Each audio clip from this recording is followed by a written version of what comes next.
ఆంధ్రప్రదేశ్ రాజకీయాల్లో ఏది జరిగినా ముందు జగనే టార్గెట్ అవుతారు, జగన్నే విమర్శిస్తారు, ప్రశ్నిస్తారు. గతంలో జగన్ అలా ఎందుకు చేయలేదు, ఇలా ఎందుకు చేయలేదు అంటారు.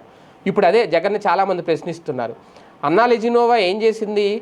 పవన్ సతీమణిగా, ఒక క్రైస్తవురాలిగా శ్రీవారిని దర్శించుకుంది, డిక్లరేషన్ ఇచ్చింది.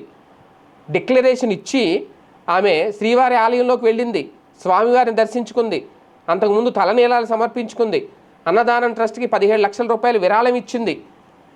ఇంత చేశారు ఆమె. ఆమె పక్కా క్రిస్టియన్, అందరికీ తెలుసు. అలాగని జగన్మోహన్ రెడ్డి కూడా క్రిస్టియన్నే. మొన్న ఆయన డిక్లరేషన్ ఇవ్వమంటే ఆయన ఇవ్వలేదు. డిక్లరేషన్ ఇవ్వాల్సి వస్తుందని ఆయన అసలు తిరుమల వెళ్ళలేదు.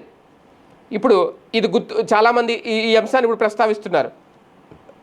అంటే పవన్ కళ్యాణ్ కూడా డిక్లరేషన్ ఇచ్చారు.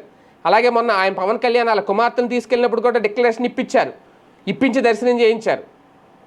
సో ఇప్పుడు అన్నా లెజినోవా కూడా డిక్లరేషన్ ఇచ్చారు. కానీ జగన్మోహన్ రెడ్డి ఆ పని చేయలేకపోయారు. అంటే ఇప్పుడు ఓకే, ఇక్కడ ఈ సందర్భం వేరు, ఆ సందర్భం వేరు అని అనుకోవచ్చు, చాలామంది అనొచ్చు. ఎందుకంటే ఇప్పుడు తన కుమారుడికి ఏదో కష్టం వచ్చింది కాబట్టి, ఆ కష్టాన్ని నుంచి గట్టెక్కారు కాబట్టి కృతజ్ఞతగా స్వామివారిని దర్శించుకున్నారు, స్వామివారికి దగ్గరికి వచ్చారు అని అనుకోవచ్చు. ఇప్పుడు సందర్భం రావడం వేరు, సందర్భం వచ్చిన తర్వాత రావడం వేరు. ఇంతకుముందు కూడా, ఎందుకంటే ఈమె ఇంకా విదేశీయురాయలు, ఈమె ఇక్కడ వ్యక్తి కాదు. కానీ జగన్మోహన్ రెడ్డి ఇక్కడ వ్యక్తే, ఆంధ్రప్రదేశ్ సంబంధించిన వ్యక్తే, పులివెందుల అయింది. కాకపోతే ఆయన కూడా క్రైస్తవుడే, ఆయనే ఒప్పుకున్నాడు.